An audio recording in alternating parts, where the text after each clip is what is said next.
You know what's wild? The toughest warriors in ancient Greece, the guys who made "come and take them" a battle cry for the ages, didn't go down fighting some massive invasion. Nah, they basically just faded away. How does that even happen? Let me paint you a picture. We're talking about Sparta, right? The place where kids got tossed into military training at 7 years old, where soldiers either came home with their shields or on them, where 300 dudes held off hundreds of thousands at Thermopylae. These weren't just soldiers, they were the cream of the crop, the real deal. But here's the kicker, they collapsed. Not overnight, sure, but they went from being the powerhouse of Greece to basically a tourist attraction. And the crazy part? A lot of it was their own doing. Talk about shooting yourself in the foot, right? See, Sparta had this system that looked rock solid from the outside, but underneath, cracks everywhere, and those cracks started showing up way before anyone expected. Let's rewind to the good old days, back when Sparta was on top of the world. After they beat Athens in the Peloponnesian War, everybody thought they were unstoppable. The Spartans strutted around Greece like they owned the place. And honestly, they kinda did. They'd spent nearly 30 years grinding down Athens, and when it was over, they were the big dogs of the Greek world. But victory came with a price tag nobody saw coming. You ever heard the saying, winning the battle but losing the war? That's basically what happened to Sparta. They won the big fight, but it drained them dry. Resources gone, manpower depleted, and their whole society stretched thinner than a piece of parchment. Here's where it gets interesting. Sparta's whole society ran on this super strict class system. At the top, you had the Spartiates, the full citizens, the elite warriors.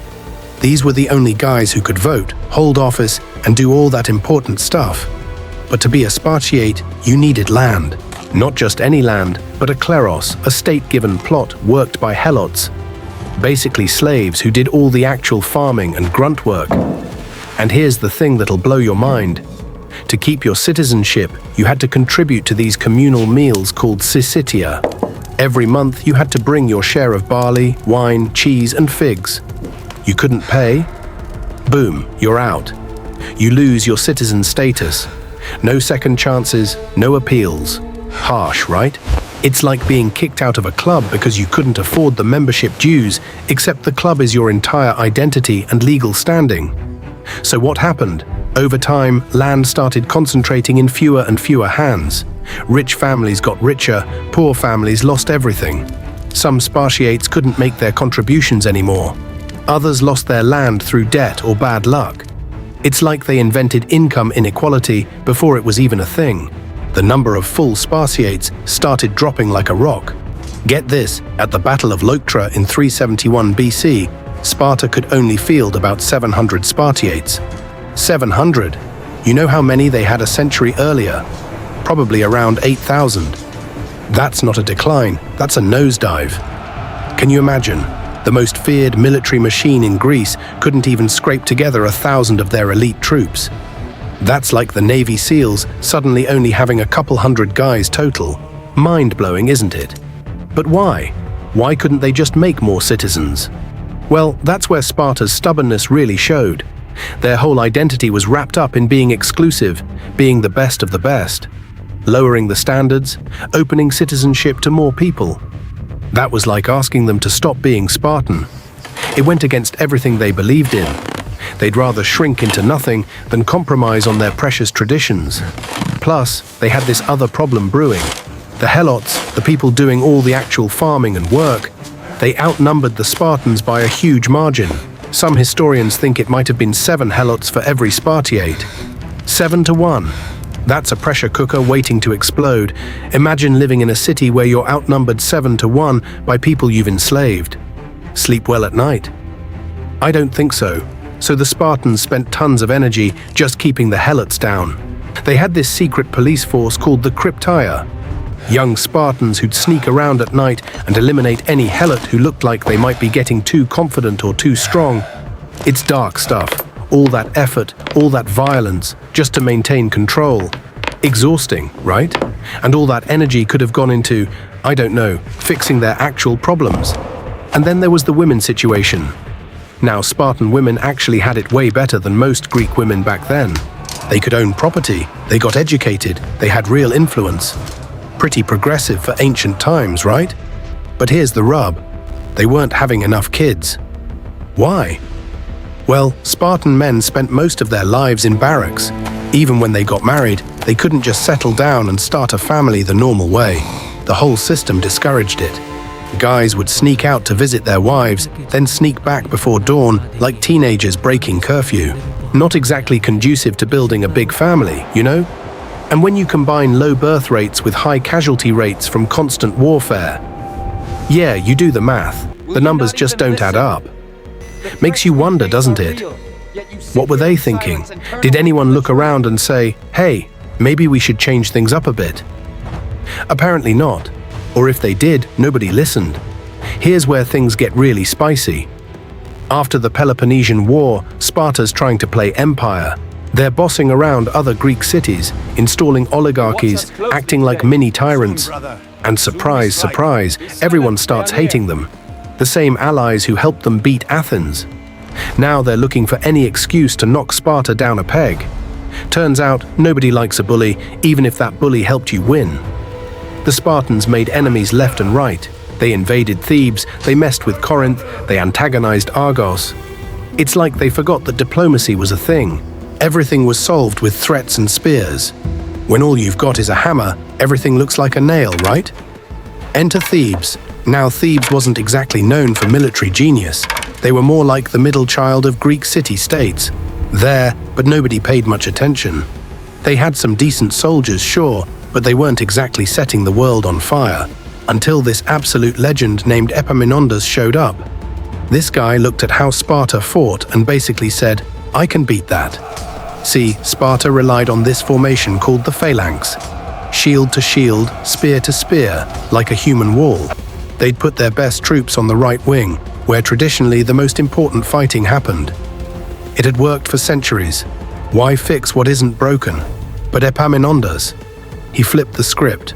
At the Battle of Leuctra in 371 BC, he stacked his left wing super deep, like 50 rows deep, and put his absolute best fighters there, the sacred band of Thebes. Then he had them slam into Sparta's right wing at an angle, while holding back his weaker center and right. Doesn't sound like much, but it was revolutionary stuff, like discovering fire or inventing the wheel. The Spartans never saw it coming. They expected the usual face-to-face grind, the standard pushing match that Greek warfare had been for generations. But instead, Thebes' best troops hit their best troops with overwhelming force. The deep column just kept pushing, kept driving forward. The Spartan right collapsed, and with it, their whole formation fell apart like a house of cards. 400 Spartiates died that day, 400 out of 700. More than half their force, wiped out in one afternoon. That's not just a defeat, that's a catastrophe. That's the kind of loss you don't recover from. Gives you chills, doesn't it? Think about it. In a few hours, Sparta lost more than half of its citizen army. Half. Gone. Just like that. King Cleombrotus died in the battle. So did tons of the Spartiate officers, the experienced veterans who'd trained their whole lives for war. It wasn't just numbers that died at Leuctra. It was expertise, leadership, the cream of an already tiny crop. How do you replace that? Answer, you don't. The news hit Greece like a bombshell. Sparta, invincible Sparta, had been crushed. Not just beaten, but absolutely destroyed. Cities that had been under Spartan control started revolting. Allies started switching sides. The whole house of cards that Sparta had built through intimidation and reputation started tumbling down. But the real knockout punch came later. Epaminondas didn't just beat Sparta in battle, he went after their foundation. He marched into the Peloponnese, right into Sparta's backyard, and freed the Helots in Messenia, the people who'd been working Spartan land for generations. He helped them build fortified cities, gave them the means to defend themselves. Just like that, Sparta lost a massive chunk of their economic base. Think about it. Your whole society runs on having this enslaved population work your land so you can spend all day training for war. Then boom, they're gone. What do? The Spartans didn't have a plan B. They'd never needed one before. They'd held Messenia for hundreds of years. It was supposed to be forever. Suddenly, Spartans had to work their own land. Guys who'd spent every day since they were 7 years old learning to fight now had to figure out how to farm. It's like asking a fighter pilot to suddenly become a farmer. Sure, they're both important jobs, but the skill sets don't exactly transfer, you know what I mean? And here's the thing that really gets me. They could have adapted. They could have changed their laws, opened up citizenship, reformed their economy. Other city-states did it. Athens reinvented themselves multiple times. They lost wars, got conquered, rebuilt, changed their government, adapted to new realities. But Sparta, they just couldn't or wouldn't. Hard to say which is worse. It's like watching someone drive toward a cliff in slow motion. Everyone can see what's coming, but they just keep going. Why? Pride, tradition, fear of change? Probably all three. The Spartan way was sacred to them. It's what made them special, what made them Spartan. Give that up? Never. They'd rather die out than compromise. There were some reformers who tried. King Agis IV, decades after Leuctra, tried to redistribute land and restore the old system. He wanted to cancel debts, create new citizens, get the numbers back up. You know what happened to him? He got eliminated by the wealthy oligarchs who liked things just the way they were. So much for reform, right? The Spartan system was designed for one thing, producing the ultimate warriors. And they were good at it, no doubt. But it was so rigid, so inflexible, that when circumstances changed, they couldn't keep up. You can't run a society forever on just being tough. You need adaptability. You need to be able to roll with the punches. After Leuctra, Sparta kept limping along for decades. They'd win some fights, lose others. They even had moments where it looked like they might bounce back. But they never got back to being the power in Greece. That ship had sailed. Other cities had learned they could be beaten. The mystique was gone, and once that's gone, it doesn't come back. By the time the Romans showed up a couple centuries later, Sparta was basically a living museum. Tourists would visit to watch Spartan boys get flogged at festivals, to see these weird remnants of a bygone age. That's what they'd become, entertainment. A curiosity, something to gawk at. Pretty far fall from Thermopylae, huh? The Romans actually kind of liked Sparta in a nostalgic way. They saw them as keepers of the old Greek traditions, the real Greeks who hadn't gotten soft like those Athenians with all their philosophy and art. But that respect was more like how you'd respect a museum piece, not a living, breathing society. You gotta wonder what lessons we can take from all this.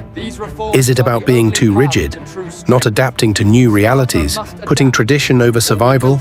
Maybe it's all of that rolled into one big cautionary tale. Sparta collapsed because they couldn't grow their citizen base while their enemies multiplied. They lost at Leuctra because they couldn't adapt their tactics when someone new came along.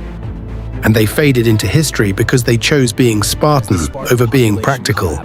They chose purity over survival, tradition over adaptation. In the end, the warriors who stood against impossible odds at Thermopylae, who made never surrender their whole identity, they surrendered to something way more subtle. They surrendered to their own inflexibility, to their own pride, to the belief that the old ways would always work, that what had worked for their grandfathers would work for them and their grandchildren. And that, my friends, is how the mightiest warriors of ancient Greece fell, not to a superior army, but to their own stubborn refusal to change with the times. What do you think?